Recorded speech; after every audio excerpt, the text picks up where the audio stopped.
One mistake that I see in traditional golf instruction is that in a very well-intended way, a lot of traditional golf instructors define the movements for a PGA Tour swing.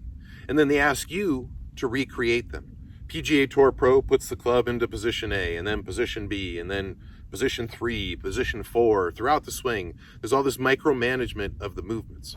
But they don't give you a concrete way to be able to do it. They just put the responsibility on you to mimic that PGA Tour swing. Now, the thing is this. There are no PGA Tour pros that focus on all that minutia during the swing. They just have a general sense for the swing. If they focused on all that minutia, they wouldn't be pros. They wouldn't be that good. So in the swing that I teach, I use the setup position to coordinate all the movements for the swing so you don't have to focus on them during the swing. So it's in the setup position that we do the work so that we don't have to do the work during the swing. In the setup position, we preset the movements for a shallow, circular, and descending swing path. It's this shallow, circular, and descending swing path that is the most efficient and consistent swing path that you can create to be able to control the ball for all of your stock shots in your long game and your short game.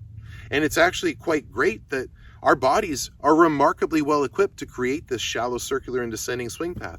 And it all comes from the lead side of your body.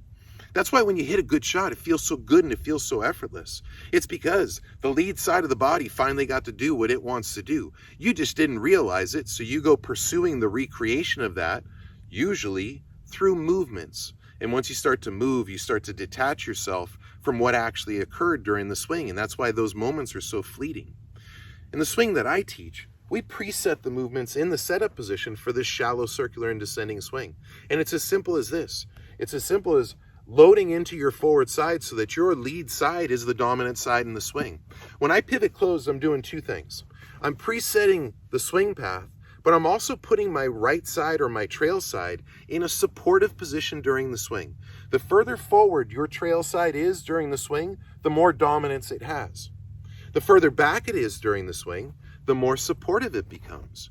So in the setup position, we not only preset the movements for the swing, but we preset a position that makes it very easy for your trail side to not get involved in the swing. How many times have you told yourself, too much right hand, or I can't get my right hand out of the swing?